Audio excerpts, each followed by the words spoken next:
Hi everyone, আসসালামু আলাইকুম। আশা করছি আপনারা সবাই অনেক ভালো আছেন। আমিও আলহামদুলিল্লাহ ভালো। তো আজকে আমি আপনাদের সাথে শুক্রবারের একটা ব্লগ শেয়ার করছি। আশা করছি আমার আজকের এই ব্লগটা আপনাদের কাছে ভালো লাগবে। আর এখন হচ্ছে সকালবেলা, আমি আমাদের জন্য পরোটা তৈরি করে নিচ্ছি। আর আমার কিন্তু সর্দি কাশি কিন্তু আরও বেশি ভালোভাবে লেগে গিয়েছে, মানে অনেক বেশি কাশি হচ্ছে আর কথা বলতেও কিন্তু কষ্ট হচ্ছে। আপনারা হয়তো বা ভয়েসটা শুনে বুঝতে পারবেন, মানে কাশিটা একটু বেশি হচ্ছে। প্রথমে যা হয়েছিল এখন কিন্তু আরও বেশি। তো সেজন্য আজকে বেবিদের বাসায়ও যাব না, কারণ সর্দি কাশিগুলো কিন্তু বেবিরও হয়ে যাবে। এগুলো কিন্তু একটা ভাইরাসের মতো।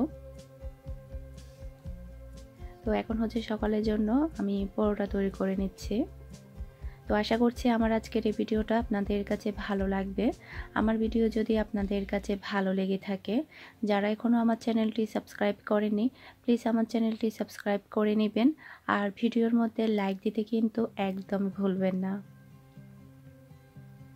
আর যারা আমার চ্যানেলটি সাবস্ক্রাইব করেছেন সবাইকে অসংখ্য অসংখ্য ধন্যবাদ আমাকে সামনে এগিয়ে নেওয়ার জন্য।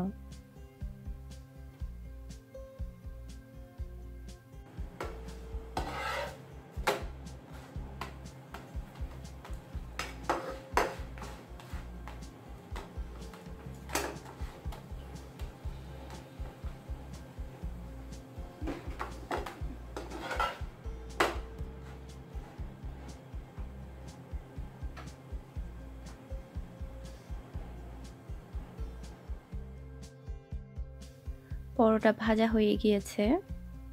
মিহি কিন্তু এখনো ঘুম থেকে ওঠেনি। ও যখন উঠবে তখন ওকে বানিয়ে দিব।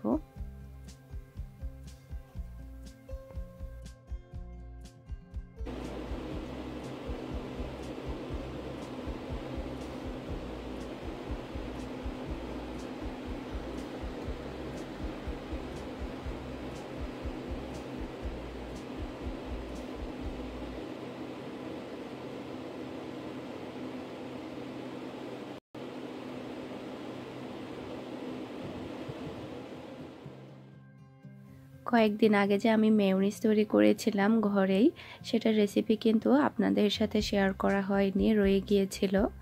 তো আজকে ভাবলাম এটা শেয়ার করে ফেলি, কিভাবে আমি ঘরের মধ্যে মেয়োনিজটা তৈরি করেছি। খুবই সহজ মেয়োনিজ তৈরি করা। আপনারা যদি আমার ফুল রেসিপিটা ফলো করে যদি বাসায় ট্রাই করেন, তাহলে আপনাদের মেয়োনিজটাও কিন্তু এরকম হবে, একদম দোকানের মতো আর স্বাস্থ্যসম্মত। আর আমার কথাগুলো শুনতে হয়তো বা আপনাদের কাছে খারাপ লাগতে পারে, মানে বুঝতে কষ্ট হতে পারে, প্লিজ কেউ কিছু মনে করবেন না। মেয়োনিজ তৈরি করার জন্য এখানে আমি 2টা ডিমের কুসুম নিয়েছি, শুধুমাত্র 2টা ডিমের কুসুম। তারপরে নিয়েছি 200 ml তেল, নর্মাল তেল যেটা দিয়ে আমরা রান্না করে থাকি সেই তেলটাই। এখানে বরাবর 200 ml এর মতো আছে।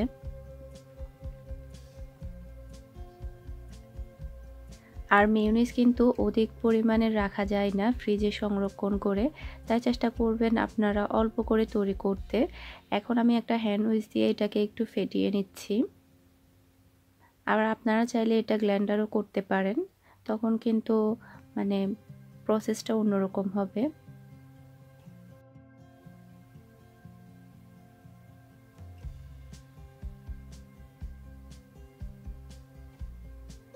সামান্য করে একটু ফেটানোর পরে এখানে অল্প অল্প করে তেল অ্যাড করে আবারও ফেটিয়ে নিতে হবে। সম্পূর্ণ তেলটা কিন্তু একসাথে দেওয়া যাবে না, অল্প অল্প তেল দিতে হবে আর এভাবে ফেটিয়ে নিতে হবে। খুবই সহজ মেয়োনিজ তৈরি করা। আপনারা যেমনটা দেখতে পাচ্ছেন সেম এক হাত দিয়ে যদি আপনি ফেটতে থাকেন, অন্য হাত দিয়ে অল্প অল্প কিন্তু তেল দিতে হবে। খুব বেশি সময় লাগবে না, 6 থেকে 7 মিনিটের মধ্যে কিন্তু মেয়োনিজটা সম্পূর্ণভাবে রেডি হয়ে যাবে। সবচাইতে বেশি সুবিধা হয় যদি একজন অল্প অল্প করে যদি তেল ঢালতে থাকে, আরেকজন যদি ফেটতে থাকে, তাহলে কিন্তু সবচাইতে বেশি ভালো হয়।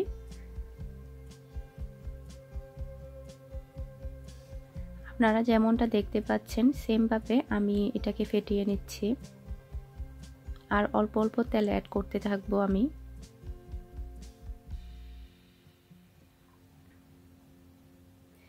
আর আপনারা চাইলে কিন্তু কাঁটা চামচ দিয়েও কিন্তু তৈরি করতে পারবেন।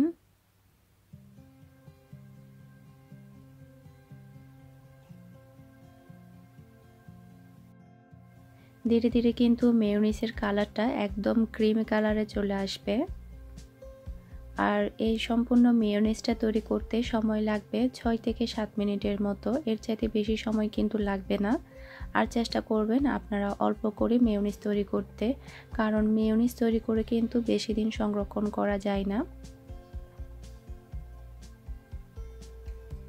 আর যেহেতু এটা তৈরি করতে খুব বেশি সময় লাগে না, চাইলে আপনারা যখনই ব্যবহার করবেন তার আগেই কিন্তু এটা তৈরি করে নিতে পারবেন।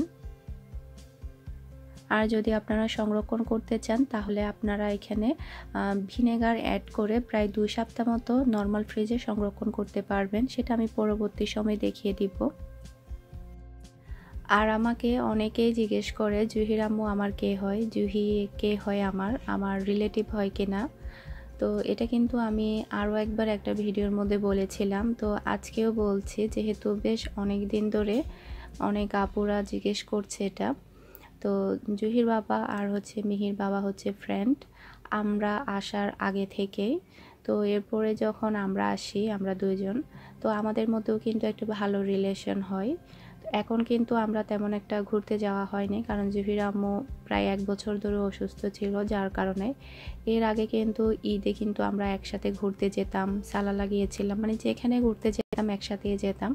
তো এইভাবে আসলে আমাদের মধ্যেও কিন্তু দুজনের মধ্যেও কিন্তু একটা ভালো সম্পর্ক তৈরি হয়। তো সবাই দোয়া করবেন, আশা করি বুঝতে পেরেছেন।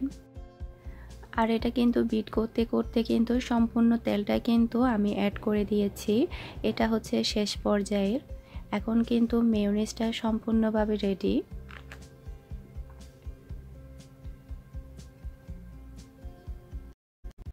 এটা কিন্তু এখন আর বিট করতে হবে না, এখন এটা সম্পূর্ণভাবে হয়ে গিয়েছে মেয়োনিজটা।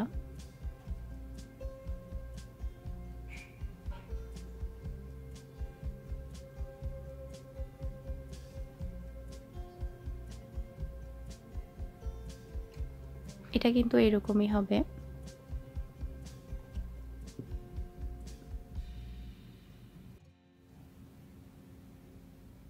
এখন আমি এর মধ্যে দিয়ে দিচ্ছি 1/4 চা চামচের মতো গোলমরিচের গুঁড়া, দিচ্ছি 1 চা চামচের মতো ভিনেগার, সরি 1/2 চা চামচের মতো,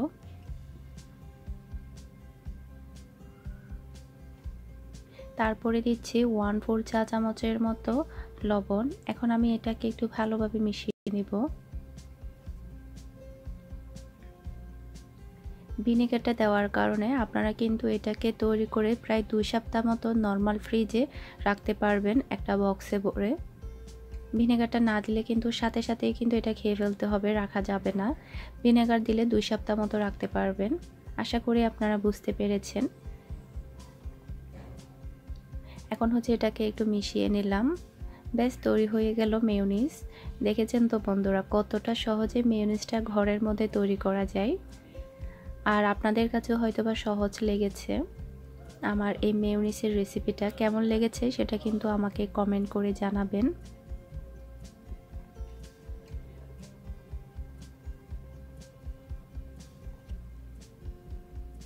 এই যে আপনাদেরকে একটু দেখিয়ে দিচ্ছি এটা কেমন হয়েছে। এই যে এটা এইরকম হতে হবে, একদম দোকানের মতো। আর দেখুন কালারটাও কিন্তু কতটা সুন্দর এসেছে, আর খেতেও কিন্তু অনেক টেস্টি, একদম দোকানের চেয়েও কিন্তু টেস্টি এটা। আপনারা এটা বাসায় ট্রাই করবেন।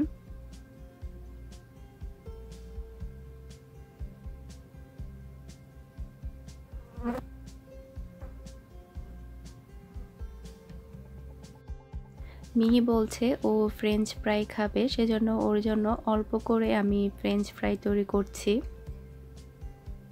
ও কিন্তু এটা অনেক বেশি পছন্দ করে, সব সময় কিন্তু খেতে চায়।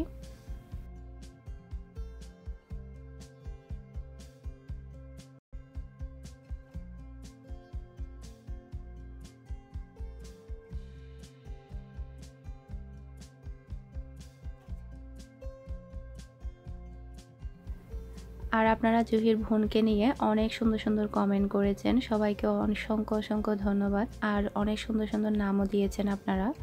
সেই সাথে আমাকে আবার একটা আপু বলেছে যে আপনি কেন নাম চাচ্ছেন, আপনার তো আর বেবি না। মানে এটা শুনে একটু অবাকই লাগলো। মানে এখনকার যুগে কিন্তু কেউ কারোর সাথে রিলেশন রাখে না, এমনকি আত্মীয় স্বজনের সাথেও কিন্তু তেমন রিলেশন রাখে না। এরাই কিন্তু তারা যারা কিনা রক্তের সম্পর্কের সাথেও কিন্তু সম্পর্ক রাখতে চায় না। বাহিরের মানুষের সাথে তো এরা মানে কল্পনাও ভাবতে পারে না। আমি মনে করি এটা এর চাইতে বেশি কিছু না। তারপরে হচ্ছে আবার আরেকজনে বলল আমি নাকি বেশি ঢং করছি। তো এটা শুনে আসলে হাসি পেল একটু। মানে বোঝা যায় যে তারা কেমন, তারা তাদের পরিবারের সাথে কেমন রিলেশন রাখে। তো ওরা যেমন ওরা মানুষকেও মানে চিন্তা করে তেমন। তো একটু যখন একটু ভালো কিছু দেখে তখন এদের কাছে কিন্তু এটা ঢংই মনে হয়। আমি মনে করি যে এটা মানে আমি যেটা করি না, যদি দেখি যে আমি অন্যজন করছে তাহলে আমার কাছে তো এটা একটু অড মনে হবে, ঢং মনে হবে, যে একটু বেশি বেশি মনে হবে। এটাই স্বাভাবিক, এটা কোনো ব্যাপার না। আমি মানে এগুলো মাথায়ও নিই না, মোট কথা হচ্ছে এটা। একটা মানুষের সাথে রিলেশন করা কিন্তু খুবই সহজ, কিন্তু রিলেশনটা কিন্তু বছরের পর বছর, যুগের পর যুগ টিকিয়ে রাখা কিন্তু খুবই কঠিন। যারা মানুষের সাথে ভালো রিলেশন রাখতে পারে না, দুদিন পরে কিন্তু ভেঙে যায়, তারা কিন্তু কখনো বুঝে না যে একটা ভালো সম্পর্ক কী জিনিস, একটা ভালো সম্পর্ক টিকিয়ে রাখা কী জিনিস। বৃহস্পতিবারে কিন্তু মিহিকে প্রাইভেট পড়ায়নি, শুক্রবারে পড়াবে বলেছে। তো আজকে আবার মিহিকে নিয়ে বের হতে হবে ওকে প্রাইভেটে দিয়ে আসার জন্য। আর যেহেতু শরীরটা খারাপ লাগছে, ভেবেছিলাম একটু মার্কেটে যাব, সেই জন্য আজকে মার্কেটেও যাওয়া হবে না। তো রেডি করার আগে মিহিকে হচ্ছে আমি আম কেটে দিলাম, তারপরে হচ্ছে ওকে আমি রেডি করিয়ে দিব, তারপর আমি বের হয়ে যাব। এখন হচ্ছে আমি মিহিকে নিয়ে বের হয়ে গেলাম, ওকে প্রাইভেটে দিয়ে আসব। সবাইকে অসংখ্য ধন্যবাদ, এতক্ষণ কষ্ট করে আমার এই ভাঙ্গা গলাটা আপনারা শুনেছেন, বাজে গলাটা আপনারা শুনেছেন। সবার কাছে আমি খুবই কৃতজ্ঞ। আপনারা সবাই আমার জন্য দোয়া করবেন, আমার পরিবারের জন্য দোয়া করবেন, যাতে করে আমরা সব সময় ভালো থাকি, সুস্থ থাকি আর হাসি খুশি থাকতে পারি। তো আজকের মতো বিদায় নিচ্ছি, আরও একটি নতুন ভিডিও নিয়ে হাজির হয়ে যাব। সেই পর্যন্ত আপনারা সবাই ভালো থাকবেন, সুস্থ থাকবেন। আল্লাহ হাফেজ।